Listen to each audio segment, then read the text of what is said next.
100 jours de prière, jour 74, vendredi 15 avril 2022, en tant que famille. Lisons Jérémie 31, verset 1. En ce temps-là, dit l'Éternel, je serai le Dieu de toutes les familles d'Israël et ils seront mon peuple. Jérémie 31, verset 1. Le salut peut être l'apanage de nos foyers, mais il nous faut croire et vivre en conséquence. Avoir une foi et une confiance inébranlable en Jésus. La contrainte que le Seigneur impose à nos lèvres est pour notre bien. Elle est un facteur de bonheur pour notre foyer et ceux qui l'environnent. Elle nous affine, sanctifie notre jugement, donne le repos de l'esprit et enfin la vie éternelle. Par cette contrainte sacrée, nous grandirons en grâce et en humilité et il nous sera facile de parler comme il convient. Notre humeur naturelle et emportée sera tenue en bride. Le Sauveur fera sa demeure chez nous et nous fortifiera heure après heure. Des anges visiteront nos foyers et pleins de joie, apporteront au ciel les nouvelles des progrès de notre vie spirituelle. L'ange inscrira l'heureux résultat dans les registres d'en haut. L'Esprit du Christ sera une influence constante dans la vie au foyer. Si les hommes et les femmes ouvraient leur cœur à l'influence céleste de la vérité et de l'amour, ces principes jailliront comme une source dans le désert, désaltérant tout un chacun et procurant de la vie là où règne la stérilité et la mort.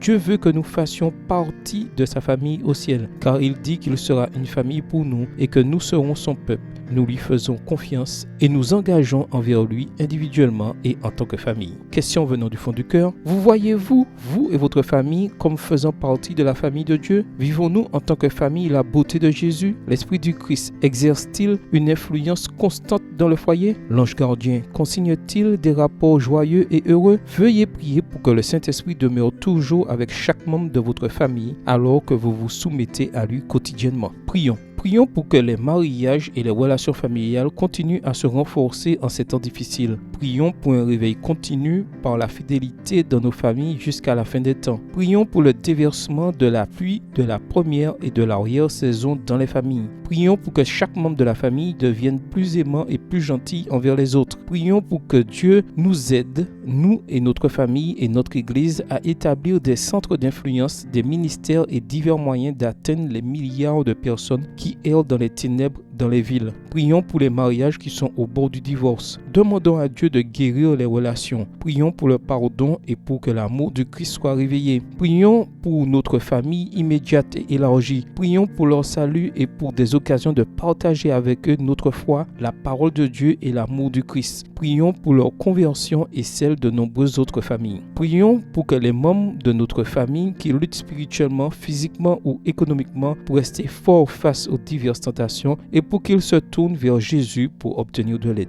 Amen. Que le Seigneur vous bénisse.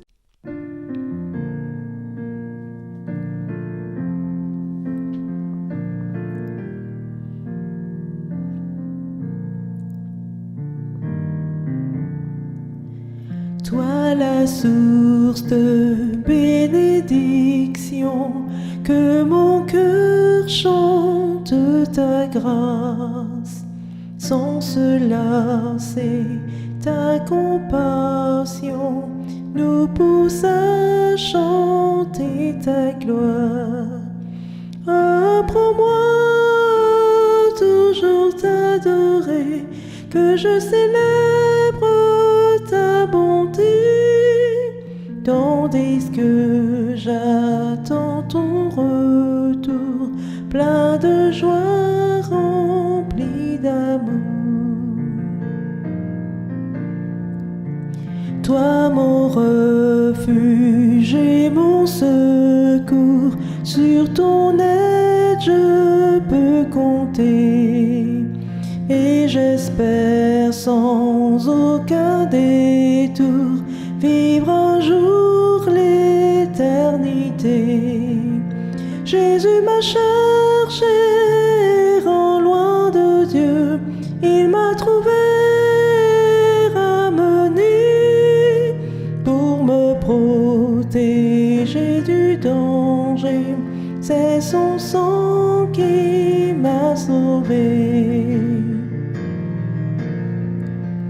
Oh, quelle grâce inestimable, je ne saurais la payer, comme des liens inébranlables, qu'à toi je reste attaché, plutôt que d'être